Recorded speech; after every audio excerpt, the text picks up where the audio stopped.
Hi students, आज मैं आपको बताऊंगा how to clear CA final SFM in November 2018 कि नवंबर 18 में एसएफएम की स्टडी कैसे करें। जो भी अपने पास में टाइम बचा हुआ है उस बचे हुए टाइम में किस किस चैप्टर की स्टडी करें प्रायोरिटी देके, जिससे कि हम इस एग्ज़ाम को एटलीस्ट क्लियर कर पाएँ। तो मैं ये जो वीडियो स्पेशली बना रहा हूँ ये केवल उन स्टूडेंट्स के लिए बना रहा हूँ जो नवंबर 18 में एग्ज़ाम दे रहे हैं सीए फाइनल की ओल्ड स्कीम की, और उनका बेसिक मोटिव पास होना है। मतलब ये वीडियो रैंक के पर्पज़ से नहीं बनाया, इसका पर्पज़ एक ही है कि how to clear SFM in November 18, CA final November 18।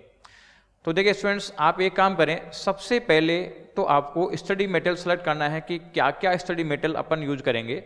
तो आपको केवल दो ही चीज़ काम में लेनी है, एक तो सीए इंस्टीट्यूट का प्रैक्टिस मैनुअल और सीए इंस्टीट्यूट का स्टडी मटेरियल। और ये आप नेट पे देखोगे तो आपको रेलिवेंट एडिशन मिल जाएगा कि किस एडिशन को पढ़ना है, वही एडिशन आपको पढ़ना है, इसके अलावा दूसरा एडिशन नहीं पढ़ना।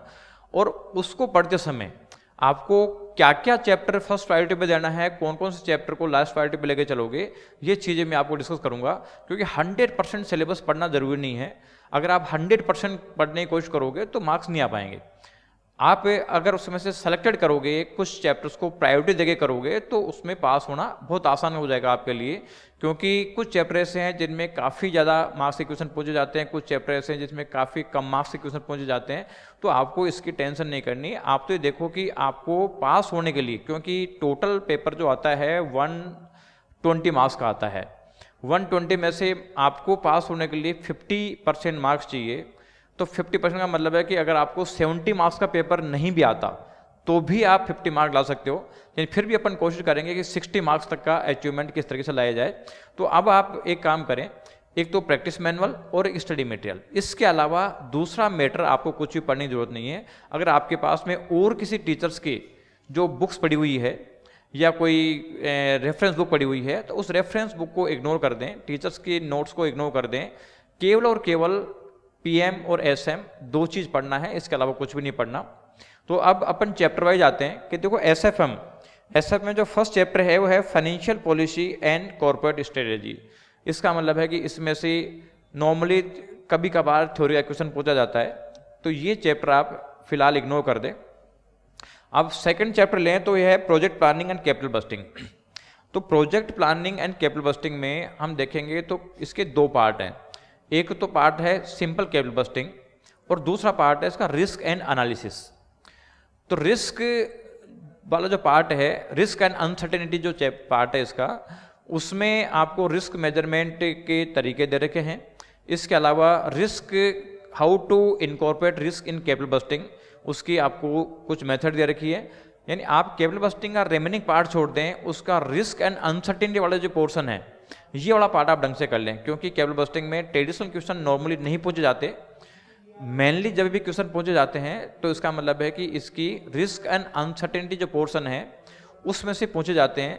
जैसे उसमें सेंसिटिविटी एनालिसिस होता है, आपका standard deviation, coefficient of variation, इसके अलावा risk adjusted discount rate, certainty equivalent coefficient, probability distribution approach, decision tree approach, ये सारी चीज़ें आपको इसमें से पढ़ना है। बाकी रिमेनिंग पार्ट पढ़ने की जरूरत नहीं है। हाँ, अगर बाद में ये मैं फर्स्ट प्रायोरिटी के चैप्टर बता रहा हूँ कि आपको क्या क्या लेना है, अगर इसको पढ़ने के बाद में आपके पास सफिशिएंट टाइम बचता है तो आप दूसरे चैप्टर भी ले सकते हैं। अदरवाइज मैं ये बता रहा हूँ कि 60 मार्क्स एटलीस्ट किस तरीके से स्कोर किया जाए। थर्ड चैप्टर आता है आपका लीजिंग। ये बहुत इंपॉर्टेंट चैप्टर है, इसमें बहुत कम कंसेप्ट इन्वॉल्व है। और इस लीजिंग के चैप्टर को तो आपको करना ही करना है, क्योंकि नॉर्मली वायदावे कोई ऐसा अटेम्प्ट निकलता है जिसमें से इसका क्वेश्चन नहीं पूछा जाता। अदरवाइज 8 to 12 मार्क्स का क्वेश्चन इसमें से आता ही आता है। इसलिए लीजिंग वाला पार्ट तो आपको अच्छी तरीके से करना है। अब रही बात डिविडेंड डिसीजन की, तो डिविडेंड डिसीजन वाला पार्ट भी आपको कर लेना चाहिए, क्योंकि डिविडेंड डिसीजन में से नॉर्मली 5 मार्क्स का क्वेश्चन पूछा जाता है और उसमें ज़्यादा वैरायटी नहीं है, केवल 4-5 वैरायटी के क्वेश्चन है, तो उसको आप अटेम्प्ट कर सकते हो। अब इसके बाद में देखिए 3 पार्ट दे रखे हैं आपके chapter number 5, 6 and 7, Indian capital market, security analysis and portfolio theory. ये जो तीनों चैप्टर हैं इसका बेसिक कंटेंट सेम ही है लगभग, क्योंकि इसमें सिक्योरिटी एनालिसिस का मतलब है कि इंडिविजुअल सिक्योरिटी का रिस्क एंड रिटर्न की बात करता है। पोर्टफोलियो मैनेजमेंट है, ये पोर्टफोलियो की ओवरऑल जो कंबाइंड ऑफ सिक्योरिटीज़ की रिस्क एंड रिटर्न की बात करता है। और ये जो आपका इंडियन कैपिटल मार्केट है, इसमें नॉर्मली डेरिवेटिव के क्वेश्चन दिए हुए होते हैं। तो आपको इन 3 चैप्टरों के पीएम और एसएम के एक प्रैक्टिकल क्वेश्चन कर लो, थ्योरी आपको नहीं करनी, केवल प्रैक्टिकल क्वेश्चन आपको सोल्व करना है, तो आपका पर्पस सोल्व हो जाएगा। क्योंकि इन 3 चैप्टरों में से अराउंड ये मान लीजिए कि 30-35 मार्क्स के क्वेश्चन पूछे जाते हैं। तो बाकी चैप्टर, बाकी थ्योरेटिकल पोर्शन इसका छोड़ दें और केवल प्रैक्टिकल क्वेश्चन इसकी जो भी एग्जाम्पल और क्वेश्चन दे रखे हैं वो सोल्व करें, बाकी पूरा पढ़ने की जरूरत नहीं है इसमें। इसके अलावा फाइनेंशियल सर्विसेज इन इंडिया, इसको लास्ट प्रायोरिटी में रखें। इसमें नॉर्मली बाकी थ्योरी की जरूरत नहीं है, इसमें एक फैक्टरिंग जो है वो आप थोड़ा देख सकते हो, लेकिन ये लास्ट प्रायोरिटी में देखें, बिगिनिंग में देखने की जरूरत नहीं है। लास्ट में आपको टाइम बचता है बाकी चैप्टर करने के बाद, तो आप देखें, अंदर बार नहीं देखें। इसके बाद में आता है देखो mutual fund. Mutual fund chapters में बिल्कुल छोटा सा चैप्टर है, पोर्टफोलियो जैसा ही है।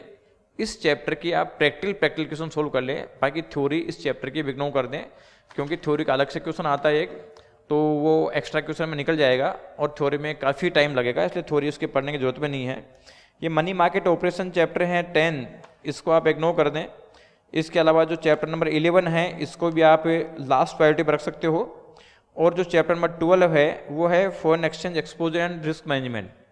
ये चैप्टर में भी अराउंड 15 to 20 मार्क्स के क्वेश्चन पूछे जाते हैं। तो इसमें भी आप पीएम और एसएम के केवल प्रैक्टिकल पोर्शन कर लें, प्रैक्टिकल क्वेश्चन कर लें, बाकी रिमेनिंग थ्योरी को इग्नोर कर दें। ठीक है, थ्योरी लास्ट प्रायोरिटी पे लेके चलना है, क्योंकि इसकी थ्योरी थोड़ी टिपिकल होती है, याद करना मुश्किल होता है, इसलिए आप केवल इसके प्रैक्टिकल क्वेश्चन सोल्व करें।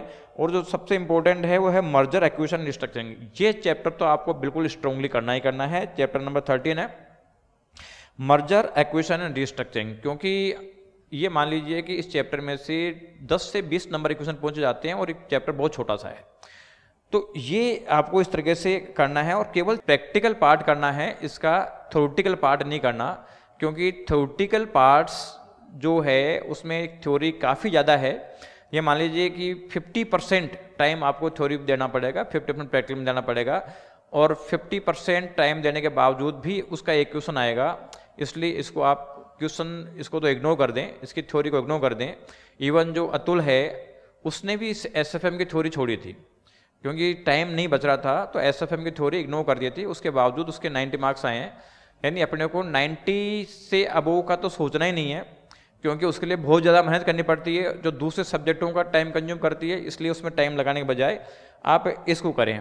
अब देखो, मैं नट सेल में इसमें भी अगर मान लीजिए आप इतना भी नहीं पढ़ सकते हो, तो कुछ चैप्टर बताता हूँ जिसको तो आपको बिल्कुल ढंग से करना ही है, जो कम टाइम कंज्यूम करेंगे और आपको अच्छा मार्क्स का वेटेज देंगे। उसमें एक तो है लीजिंग, यानी लीजिंग, दूसरा है मर्जर एंड एक्विजिशन, 2 पार्ट ये हो गया, तीसरा हो गया म्यूचुअल फंड, 3 तो ये हो गया, और एक फॉरेक्स। ये मान लो कि आप इतना पढ़ने के बजाय ये 4 चैप्टर ही पढ़ लेंगे तो भी आप मिनिमम 40 मार्क्स तो स्कोर कर ही जाओगे। इसके बाद में जैसे आप अलग से लेना चाहते हैं तो कैपिटल बस्टिंग में जो रिस्क एंड अनसर्टेनिटी का पार्ट है वो ले लें, और पोर्टफोलियो मैनेजमेंट पे जो 3 चैप्टर हैं वो ले लें। तो अगर आप इस तरीके से सिस्टमेटिक वे से स्टडी करोगे, यानी आप ये लोभ मत करो कि यार मेरे को सारा सिलेबस करना है, क्योंकि सारा सिलेबस करने से मार्क्स नहीं आएगा, कंप्लीट सिलेबस करने से मार्क्स नहीं आते। क्योंकि उस सब्जेक्ट में अगर आप किसी में ज़्यादा मार्क ले भी आए तो दूसरी ये होगा कि आपके रिमेनिंग सब्जेक्ट में टाइम कम पड़ जाएगा। तो रिमेनिंग सब्जेक्ट को भी सबको साथ लेके चलना है, क्योंकि हर पेपर का वेटेज बराबर है, इसलिए सेलेक्टेड स्टडी करें। और उसमें भी आप जो सर्टेन चैप्टर है उनको तो इतना स्ट्रॉन्ग तरीके से प्रिपेयर कर लेंगे, किसी भी तरीके के क्वेश्चन आए तो आप करने की पोजीशन में आ जाएं। जैसे मैंने 4 चैप्टर बताए थे लास्ट में कि आपका एक तो लीज फाइनेंसिंग है, एक मर्जर एंड एक्विजिशन है, एक म्यूचुअल फंड है, और ये आपका फॉरेक्स है। इनको स्ट्रॉन्ग कर लो, आप आराम से पास हो जाओगे, कोई दिक्कत नहीं है। तो आप क्या करो, ये चैप्टर मैंने बताए, इन चैप्टरों की स्टडी करो, थ्योरेटिकल पार्ट छोड़ दो, इसके प्रैक्टिकल पोर्शन कर लो, और ये करने के बाद आप आईसीआई का मॉक टेस्ट पेपर डाउनलोड करके उस एक पेपर को देके देखना और उसके फिर आंसर कैसे मैच करना, आपको खुद को आइडिया लग जाएगा कि हम किस पोजीशन में पहुंच गए हैं। तो आप ये काम करके देखो। कोई भी अगर आपको और क्वेरी है तो आप इसके कमेंट बॉक्स में डाल के कमेंट डाल सकते हो कि भाई क्या क्वेरी है आपकी, जिससे कि हम कोशिश करेंगे कि मतलब क्वेरी आपकी सोल्व हो जाए। Thank you.